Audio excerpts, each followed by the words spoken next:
Well, the now former Rutgers basketball coach Mike Rice is getting a $100,000 bonus today, despite being fired about 24 hours ago over a controversial video that shows him cursing and shoving and hitting players in the head with basketballs. The university says it is contractually obligated to pay up. But there has been a major media outcry over that coach's actions, and many have asked why it took them so long. They disciplined him back in December, but they didn't fire him until that video went public. However, Eric Bolling, co-host of The Five, right here on FNC, has a completely different take on this. This story kind of infuriates me. We're in the midst of political correctness crushing our ability to teach kids, to discipline kids, to disagree with people or one another or kids. Our culture's in decline, but this is an example of our culture in free fall. And I'm saying because he got fired, not because what he did. Listen, it's time to toughen up. I talk about the wussification of America, wussification of American men. This is it. I got a paddle in high school. I did something wrong once in gym, and they take a paddle. It's a sawed-off bat, flat on one side, and they whack you in the butt across the back of the legs. I'll tell you what, I never messed around in that class again. Joining me now, Eric Bolling, co-host of The Five. Story. What makes you think we want more like you? Well, that's a very good point. So I kind of went out and defended, but can I clarify something? I did say that the gay slurs were absolutely off limits. He should never have done that. Right. He got fined for that. He went through sensitivity training for that. I don't think Mr. Rice should have been fired for the other things, which I think what I'm understanding is he was fired for throwing the basketball at the guys, for grabbing a couple of guys' beaming them in their heads. It wasn't just in their torso, it was in the head. No question, he was a rough coach. He's a tough coach. Megyn, I'm an athlete. If someone's a bully, I'll get in his face too. But I've played for coaches like that. I've played for a lot of coaches like that. They put hands on you? And let me tell you something. The best coaches are coaches like that. There was no hits. There was no slaps. People are emailing. They are livid with me. How could you say this, Bolling? What are you doing?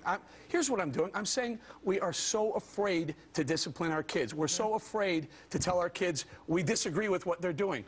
Everyone gets a trophy, a participation trophy. There's no winners. There are no losers in life anymore, in America anymore. We are wimping down. We're wussifying American men, and it has to stop. Can you imagine if a drill sergeant in the Marines wasn't allowed to get in someone's face and yell at them? We'd be losing wars all over the place. I see that point. I do see that point, and I see your point about the schools too. I mean, my husband and I looked at a school recently where there's no winning allowed, no sports of any kind that allow winning, and even if you want to speak at a pep rally, you have to submit your remarks to the principal before you can speak at the pep rally, lest you say something that's offensive to the student body. We used to have a way of self-correcting in this country, right? If you did something bad, the community have a way of showing you it was bad. But the physical stuff, I mean, when I saw, I thought, all right, I don't like seeing those guys getting treated that way. And then I pictured my own children. And if I saw somebody treating my own children that way, at a university, where I don't know if they're all paying tuition because they're star athletes, but beaming them in the heads with basketballs isn't. Just watch this for a second. That's too much. What's going on, Megyn? What's awful about this? I don't see what's awful. He grabs a guy back of the shirt. He gets in his face. He grabs his shirt. He throws a ball. Well, a couple of times he throws it at his feet. Because they can't fight back. They can't fight back. But look at the reaction of these kids.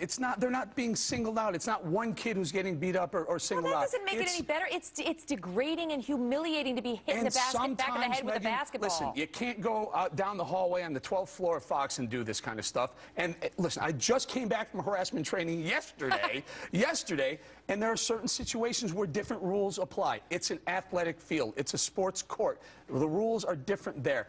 By the way, how far could you take it? Could you punch somebody in the face? No, there's no punches being thrown. Well, then where do you draw that line? Well, if there is a line, where do you draw it? Physically hitting someone with your hands would be the line. If you want to grab someone, well, what about a baseball? You're a big baseball guy. Sure. Could your son get hit in the head with a baseball by his coach? I've been hit in the head. I've been hit in the back. Intentionally? I've had a coach tell a pitcher, put one right in the middle of his back, and he did. And you know what? Whatever I got that for, I didn't do it again. This is what happens on sports fields. If they set the bar at you can't grab a guy's shirt or throw a ball at his feet, you probably have to eliminate anywhere between half and two-thirds of the coaches in America. Don't you see the degradation? I see the argument that this is, like, what this does to your self-esteem just makes you feel bad about yourself. I mean, we talked about how they're banning dodgeball in all these schools, and I'm in favor of that because I had some bad experiences. I was the one. But and I see your argument about wussification. But when it comes to physical humiliation, where you feel degraded and hurt in front of others who you respect, it has an emotional effect that can't be healthy.